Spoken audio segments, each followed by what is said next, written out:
Assalamualaikum warahmatullahi wabarakatuh. Rahayu Rahayu Sagung Dumadi. Keberanian dan kesaktian Jaka Tingkir. Jaka Tingkir memiliki nama kecil Raden Mas Karebet, merupakan putra Ki Ageng Pengging, seorang keturunan Raja Majapahit yang menjadi tuan tanah feodal di wilayah Pengging dekat Boyolali. Dikisahkan bersamaan dengan digelarnya pertunjukan wayang beber, lahirlah putra dari Ki Ageng Pengging yang diiringi hujan lebat, angin kencang, dan sebuah pelangi. Jabang bayi itu begitu rupawan, wajahnya bersinar cerah, menyiratkan kecemerlangan manusia yang luhur derajatnya. Begitulah kesan yang ditangkap oleh mata batin Ki Ageng Tingkir, saudara dari Ki Ageng Pengging, saat pertama kali menimang bayi yang diberi nama Mas Karebet. Setelah ayahnya meninggal, ibunya Nyi Ageng Pengging jatuh sakit hingga meninggal. Kemudian Mas Karebet diasuh oleh janda bernama Nyi Ageng Tingkir yang tinggal di Desa Tingkir di lereng gunung dekat Salatiga. Karenanya ia dijuluki Jaka Tingkir atau pemuda dari Tingkir. Mas Karebet tumbuh menjadi pemuda yang pemberani dan gemar bertapa. Guru pertamanya adalah Sunan Kalijaga. Ia juga berguru kepada Ki Ageng Selo. Beliau adalah seorang ajengan yang kerap mempraktekkan laku tasawuf.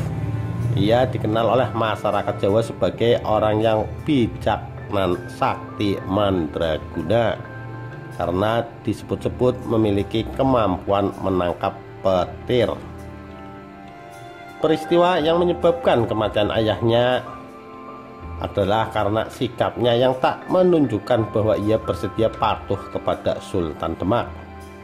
Berkali-kali ia diminta datang ke ibu kota untuk menghadap, tapi menolak dengan cara halus. Akhirnya Sunan Kudus diutus untuk menemuinya. Ketika Sunan Kudus sudah sampai, ia menjelaskan bahwa dirinya adalah pengirim pesan yang diutus oleh Sultan Demak. Ia diterima sang Ki Ageng Pengging sendiri. Pertemuan terjadi di ruang tidur karena Ki Ageng Pengging saat itu sedang sakit. Dengan suara ketus, Sunan Kudus mendesaknya untuk datang ke Demak. Permintaan Sunan Kudus ini sebenarnya tidak menyiratkan dengan jelas apakah ini termasuk idiom agama sehubung dengan peran beliau sebagai penegak syiar Islam. Malah tampak lebih jelas idiom politiknya. Yang penting Ki Ageng Pengging harus setia kepada Demak. Tapi Ki Ageng Pengging menolak. Sunan Kudus pun membunuhnya untuk mengembalikan marka-marka kepastian atau menegakkan otoritas.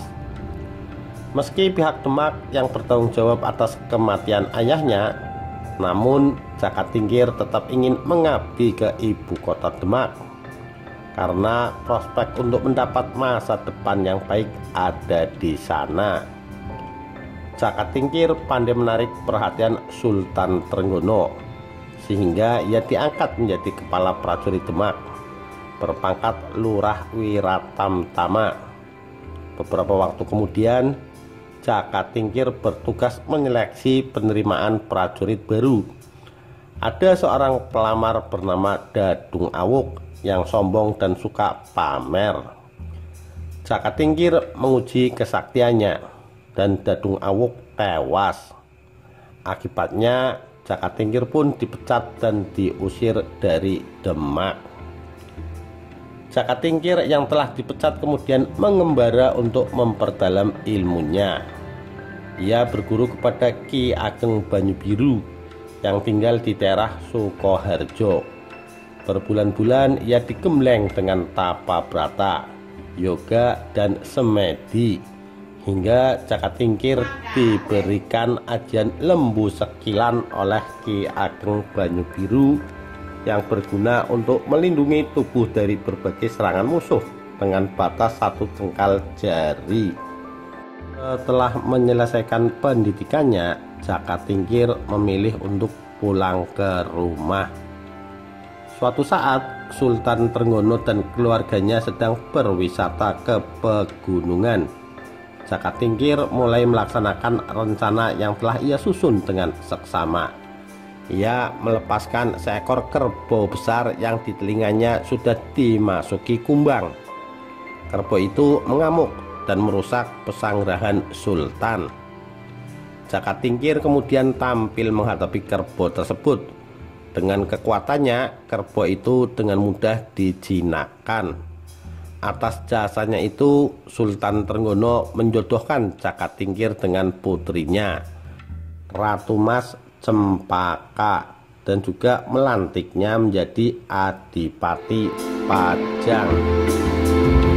Perang suksesi tahta Demak terjadi dipicu karena adanya rasa dendam berebut kekuasaan dari keturunan Pangeran Sekar Segalapen yang dibunuh oleh Sunan Prawoto, yang ternyata meninggalkan diri dalam hati keturunan Pangeran Sekar Segalapen.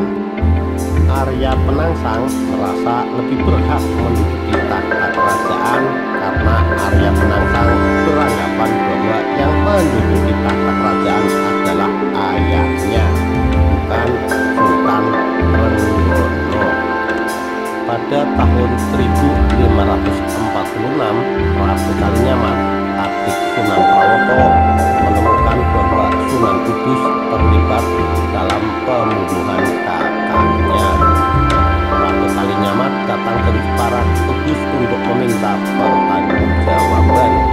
Namun, jawaban Sunan Kudus adalah Sunan Prawoto mati karena karmanya sendiri.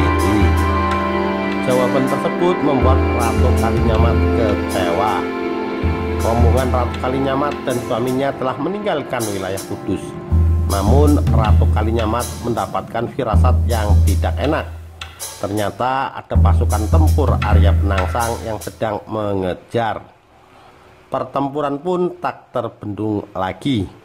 Beberapa prajurit Jepang tewas terbunuh oleh Ratu Kalinyamat. Sembari terus memacu kencang kudanya, Ratu Kalinyamat mencoba menyerang Patih Manahun, abdi Arya Penangsang yang paling setia. Ratu Kalinyamat memang sangat mahir dalam memainkan pedang dan ilmu perang. Tiba-tiba terdengar teriakan-teriakan pasukan Jepang di tengah-tengah pertempuran. Pangeran Hadiri wis mati. Pangeran Hadiri telah meninggal. Ratu Kalinyamat sangat terkejut. Ternyata suaminya sendiri telah terbunuh oleh pasukan Jepang. Ratu Kalinyamat yang telah menjadi janda pun akhirnya merapat ke kubu Jaka Tingkir dan Sunan Kalijaga untuk membalas kematian suaminya. Pada tahun 1547 terjadi silaturahmi antara Sunan Kudus dan Sunan Kalijaga, membicarakan ketegangan antara Jipang dan Demak. Pandangan Sunan Kalijaga tentang keberpihakan Sunan Kudus terhadap Arya Penangsang pun diakui benar adanya oleh Sunan Kudus. Sunan Kalijaga memohon kepada Sunan Kudus agar para sepuh atau wali sebagai ulama dapat menempatkan diri sebagai orang tua untuk tidak ikut campur urusan rumah tangga anaknya. Sunan Kudus pun mengikuti nasihat Sunan Kalijaga.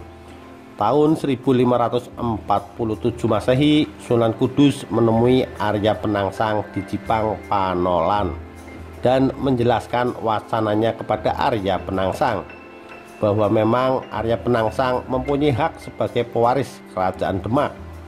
Akan tetapi Demak sudah runtuh, jadi hak tersebut sudah tidak ada lagi. Mendengar penjelasan Sunan Kudus, Arya Penangsang pun marah.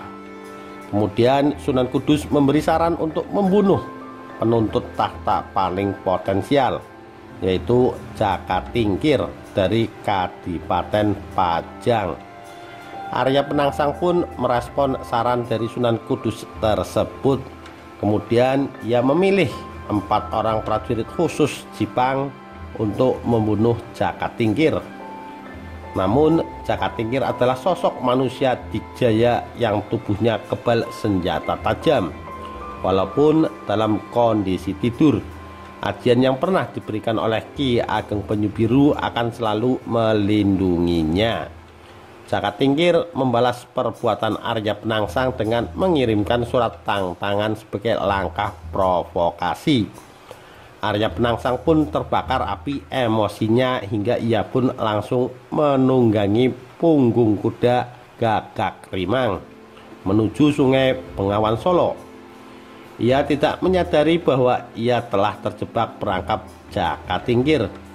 Sesampainya di tepian timur Sungai Bengawan Solo, Arya Penangsang berhenti sejenak untuk mengamati situasi sambil menanti kedatangan seluruh pasukannya.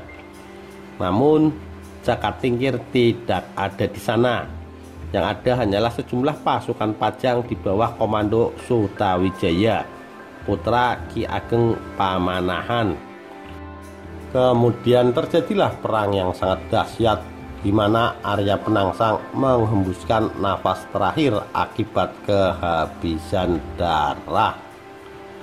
Sepeninggal Arya Penangsang pada tahun 1568 Masehi, Jaka Tingkir akhirnya mendapat restu dari Sunan Kudus untuk menjadi Sultan di Pajang, yang kemudian menggunakan gelar Sultan Hadiwijaya dalam memerintah kekuasaan Pajang.